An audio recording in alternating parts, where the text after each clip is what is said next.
अस्सलाम वालेकुम। अब हम नेक्स्ट चलते हैं एक्सरसाइज 4.6 की तरफ। इसमें जो इसका सवाल है पहला, उसमें उन्होंने कहा है कि इन एक्सरसाइज 1 to 6 1 से 6 तक के सवालों के लिए find a basis for the solution space of the homogeneous linear systems and find the dimension of that space. अच्छा, अब हमने इसमें बेसिस निकालनी है और डायमेंशंस निकालनी है। तो क्वेश्चन को देखते हैं हम कि क्या है। उन्होंने हमें 3 इक्वेशंस दी हैं जिनमें x1 x2 और x3 की वैल्यू दी है। अब जो इनके कोफिशिएंट्स हैं उनको हम लिख लेंगे मैट्रिक्स में x1 x2 और x3 की, जिनकी हमने वैल्यूज़ निकालनी है उनकी एक अलग मैट्रिक्स बना लेंगे, और जो कॉरस्पॉन्डिंग 0 0 0 दिया हुआ है वो उसको हम एक अलग मैट्रिक्स में लिख देंगे। ठीक है, उसके बाद इन सब की जो है हमने ऑगमेंटेड फॉर्म बनानी है। ऑगमेंटेड फॉर्म आपको पता है, जो कॉरस्पॉन्डिंग चीज़ें होती हैं उनको हम लाइन लगा के लिखते हैं, और जो बाकी हमें गिवन कोफिशिएंट्स होते हैं उनको हम अलहदा लिखते हैं। सही है। इसके बाद इस पर रो ऑपरेशंस लगाएंगे जो भी मुमकिन हुआ, जैसे भी मतलब इसको रिड्यूस करेंगे हम लोग। रिड्यूस करने के बाद now we look for all the pivots are the leading entries of a row in echelon form। अच्छा, अब हम इनमें ना सब में pivots को देखेंगे। pivots कौन सी लीडिंग एंट्रीज होती है echelon फॉर्म में। अब ये जो हमारे पास बनी है ना, ये echelon फॉर्म बनी है, ये रिड्यूस echelon फॉर्म नहीं बनी, और इसको हम बना भी नहीं सकते रिड्यूस। वो कैसे? क्योंकि हमारे पास जो थर्ड रो है, अगर वहाँ पे हमारे पास जो तीसरी एंट्री है वो 1 होती, तो उसको हम ऊपर वाले 1 के साथ R1 वाले 1 के साथ माइनस करवा के 0 बना सकते थे, बट यहाँ पे हम नहीं बना सकते। दैट्स वाई echelon फॉर्म है। अब यहाँ पे पहली जो लीडिंग एंट्रीज़ होती है ना, वो पाइवट कॉलम्स होते हैं।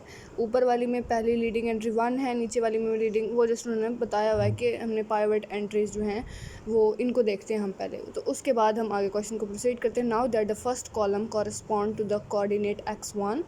फर्स्ट कॉलम आपको पता है कि x1 है, second to x2 and the third to x3। पहला कॉलम x1 का है, दूसरा x2 की एंट्रीज हमने लिखी हैं, और तीसरा x3 की एंट्रीज लिखी हैं। आपको पता है इसका।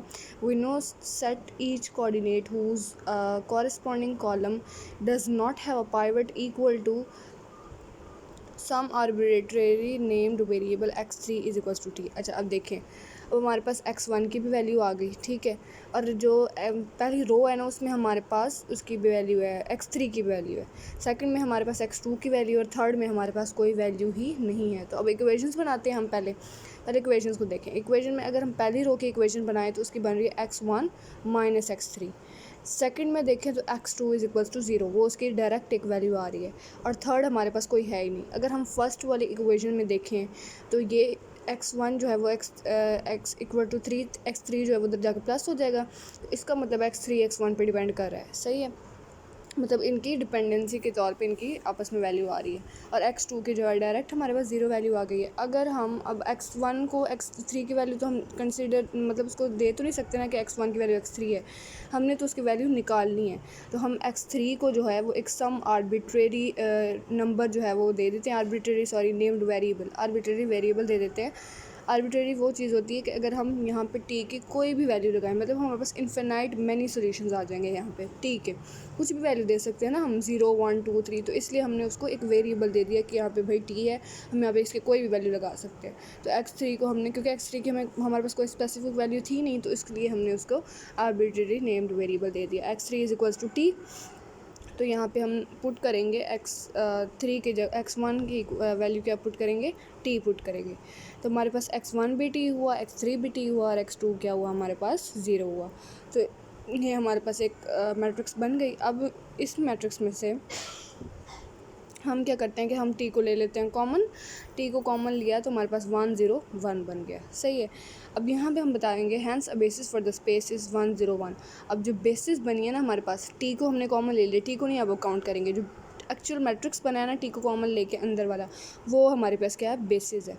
अब यहाँ पे हमारे पास सिर्फ एक ही मैट्रिक्स बना है, तो अगर मैट्रिक्स एक है तो हमारे पास जो डायमेंशन है वो भी 1 होगी। Hence a basis for the space is 1 0 1 and dimension is 1 because there is 1 vector in the base. अब देखें, बेस में जस्ट एक ही वेक्टर है, एक ही मैट्रिक्स है, तो इसका मतलब डायमेंशन भी एक ही होगा। अब नेक्स्ट क्वेश्चन की तरफ चलते हैं। 1 से 6 तक क्वेश्चन सेम, बिल्कुल ऐसे हैं। अभी सेकंड क्वेश्चन में चलते हैं। सेकंड में भी हमें इक्वेशंस दी हुई हैं इक्वल टू 0, मतलब वो किया हुआ उन्होंने खुद।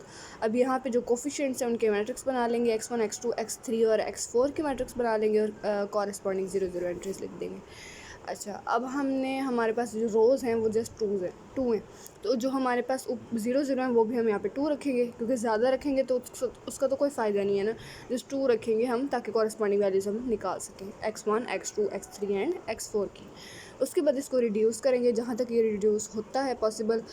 हमारी कोशिश यही होती है कि हम रिड्यूस रो एचेलॉन फॉर्म बनाएं, अगर रिड्यूस नहीं तो एचेलॉन फॉर्म बन जाएगी। उसके बाद यहाँ पे हम देखते हैं तो हमारे पास ये जस्ट इतना ही जो है वो रिड्यूस हुआ है, ठीक है, इतना रिड्यूस है। अब यहाँ पे अगर हम देखें तो x1 मतलब अब रो 1 में आप देखें तो यहाँ पे x की वैल्यू है, ठीक है, x1 की वैल्यू है, x2 0 है और x3 की वैल्यू है, सही है। अब यहाँ पे हम लिखेंगे x1 + 1/4 x3 = 0, ये इस इक्वल टू 0, ठीक है। उसके बाद सेकंड रो में आ जाते हैं। सेकंड रो में हमारे पास x1 0 है और x2 की वैल्यू है x2 + 1/4 x3 और x4 की भी वैल्यू है, ठीक है। तीनों वैल्यूज़ हमारे पास यहाँ पे हैं तो इज़ इक्वल टू 0 कर देंगे। ये हमारे पास दो इक्वेशंस यहाँ पे, ये आप देख सकते हैं यहाँ पे हमारे पास बनी हुई हैं, ठीक है। अब हम देखते हैं कि अब ऊपर वाले में भी x3 है, नीचे वाले में भी x3 है और अब यहाँ पे हमें x3 और x4 जो है ना वो फ्री वेरिएबल्स के तौर पे मिल रहे हैं, ठीक है। अब इनकी वैल्यूज़ जो है वो हमारे पास निकालना थोड़ा, अब यहाँ पे हम x1 की निकाल सकते हैं कि x1 को दूसरी साइड पे ले जाएं तो हमारे पास इसकी वैल्यू आ सकती है इसको 1/4 x3 को दूसरी साइड पे ले जाएं तो हम x1 जो है वो उनको बता सकते हैं कि इसके इक्वल है। x2 भी इस तरह हो सकता है, लेकिन हम जैसे यहाँ पे उन्होंने लिया हुआ x1 को एक साइड पे रखा और -1/4 x3 वो दूसरी साइड पे ले गए, ठीक है। लेकिन हमें जो है वो चाहिए x3 की भी वैल्यू चाहिए, x4 की भी वैल्यू चाहिए, सबकी वैल्यूज़ चाहिए। तो हमारे पास ये जो x3 x4 हैं ये फ्री वेरिएबल्स के तौर पे हैं। अब x3 को हम लेट कर लेंगे x के बराबर और x4 को हम लेट कर लेंगे t के बराबर, क्योंकि इनकी कोई ना कोई वैल्यूज़ पुट करेंगे तो हमारे पास कोई ना कोई आंसर आएगा ना। और s की जगह भी हम कुछ भी पुट कर सकते हैं और t की जगह भी हम कुछ भी पुट कर सकते हैं, तो उनको हमने जस्ट एक वेरिएबल्स दे दिए। अब इक्वेशन में वैल्यूज़ पुट करते हैं। हमारे पास पहले इक्वेशन क्या है, x1 को इधर रहने दिया जिसमें मैंने पहले आपको बताया और -1/4 को दूसरी साइड पे ले गया। अब x3 की जगह हमने क्या पुट करना था, s, उसकी जगह s पुट कर दिया और x4 की जगह हमने t पुट करना था और वो x4 जो है वो सेकेंड इक्वेशन में x4 जो है ये हम क्यों करें, क्योंकि हमें एटलीस्ट ये करने से x1 और x2 की कोई ना कोई वैल्यू मिल रही है, वो तो हमने निकालनी है ना, ठीक है। इनको एक साइड पे रहने दिया और बाकियों को दूसरी साइड पे ले गए। x2 इधर रहा और 1/4 जो x3 है और x4 वो दूसरी साइड पे जाके माइनस हो गया और इनकी वैल्यू हम रिप्लेस कर देंगे। x3 को हमने s लिया था और x4 को हमने t लिया था, वो वैल्यूज़ पुट कर देंगे तो x2 हमारे पास इस चीज़ के इक्वल आ जाएगा। अब इसको मज़ीद हम सॉल्व नहीं कर सकते क्योंकि हम s की जगह लातादाद वैल्यूज़ डाल सकते हैं और टी की जगह भी लातादाद वैल्यूज़ डाल सकते हैं। इसका हमें कोई पता नहीं है कि हमें कौन सी डालनी है, तो इसलिए हमने वेरिएबल लिए थे। अब हम कोई वैल्यू जब नहीं डाल सकते तो हम इसको एज इट इज़ लिखेंगे।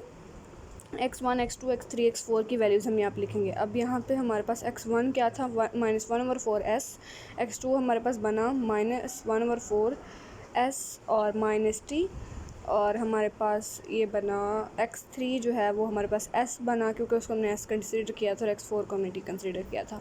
अब हम यहाँ से s को कॉमन लेके s वाली वैल्यूज़ लिख लेंगे, t को कॉमन लेके t वाली वैल्यूज़ लिख लेंगे। अगर s को कॉमन लिया तो पहले में -1/4 आ गया, दूसरे में भी -1/4 आ गया और जो नीचे s था उसकी जगह 1 आ गया इसका कोफिशिएंट, और उसके नीचे x4 की जगह कुछ भी नहीं था तो वो 0 आ गया, ठीक है।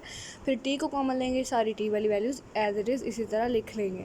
अब यहाँ पे हमारे पास जो s और t को छोड़ के हमारे पास जो वेक्टर्स हैं वो 2 बन रहे हैं, मतलब हमारे पास बेसिस 2 बन रही हैं। जब बेसिस 2 हैं तो इसका मतलब डायमेंशंस भी 2 होंगी, since we have 2 vectors in the base so dimension is 2। Got it. अब हम चलते हैं क्वेश्चन नंबर 3 की तरफ। अब ये जो क्वेश्चन है ये बहुत मतलब आसान क्वेश्चन है। इसमें जब इसको रिड्यूस करेंगे तो ये रिड्यूस हो जाएगा और हमारे पास x1 की वैल्यू भी आ जाएगी, x2 की भी आ जाएगी, x3 की भी आ जाएगी, डायरेक्ट वैल्यूज़ आ जाएंगी। इसमें कोई हमें लंबे चौड़े काम करने की ज़रूरत नहीं है इन क्वेश्चंस में, इस क्वेश्चन में। So hence the base does not exist. अब यहाँ पे आप बताएं कि कोई बेस एग्जिस्ट करे या नहीं करे, उनके पास 0 0 वैल्यूज़ आ गए हैं, सिंपल। ना कोई बेस एग्जिस्ट करे, जब बेस ही नहीं होगी तो डायमेंशन भी 0 होगी। उसके बाद है क्वेश्चन नंबर 4। सब में सेम मेथड है, कोई भी मतलब क्वेश्चन जो है वो इस तरह का, ये भी बिल्कुल सेम वैसा। आई थिंक इसको भी समझाने की ज़रूरत नहीं है क्योंकि इसको हमने रिड्यूस किया तो हमारे पास जस्ट यही चीज़ बनी। अब देखें इस वाले मैट्रिक्स में अब हम इसको मज़ीद तो रिड्यूस नहीं कर सकते ना, हमारे पास रो ही एक बची है, दूसरी रो हमारी सारी ज़ीरो हो गई है। इसका मतलब पहली रो है इसकी इक्वेशंस बन जाएंगी, इक्वेशन बनेगी तो अब हमारे पास x1 को हम इधर रहने दें क्योंकि x1 फ्री वेरिएबल है, सॉरी x1 जो बाकी हैं वो फ्री वेरिएबल्स हैं, x2 x3 और x4। x1 जो है इसको इधर रहने दें और बाकियों को उधर ले जाएँ तो हमारे पास सारे जो है प्लस माइनस हो जाएंगे अपने साइन के मुताबिक। x1 की हमारे पास वैल्यू आ सकती है, ठीक है। तो इसीलिए हम x2 को s लिख देते हैं, x3 को t लिख देते हैं, x4 को r अपनी मर्ज़ी से लिख देते हैं, आर्बिट्रेरी वेरिएबल्स, ठीक है। वैल्यूज़ पुट करेंगे, x1 हमारे पास क्या आ जाएगा 4s minus 3t plus r। अब इन सबको हम यहाँ पे लिख देते हैं, x1 4s minus 3t plus r, ये इक्वेशन यहाँ पे लिख दी, x2 की जगह s, x3 की जगह t और यहाँ पे r। तो अब इनको अलग अलग कर देंगे जैसे पिछले क्वेश्चन में किया था, s की जगह उसके सारे मतलब जो कोफिशिएंट्स हैं वो आ जाएंगे, t की जगह उसके और r की जगह उसके, जो नहीं आ रहे उनको 0 0 लिखना है आपने। उसके बाद जो है अब यहाँ पे हमारे पास 3 वेक्टर्स बन रहे हैं, ठीक है, str। अब वेक्टर्स 3 है तो मतलब बेसिस भी बेसिस 3 है मतलब डायमेंशन भी फिर 3 ही होंगे। उसके बाद क्वेश्चन नंबर 5 है, सेम ऐसा ही है एंड आई डोंट थिंक कि मुझे समझाने की ज़रूरत है। क्वेश्चन नंबर 5 भी 6 भी सेम है, मतलब जितनी बेसिस होंगी उतने ही डायमेंशंस होंगे, ठीक है।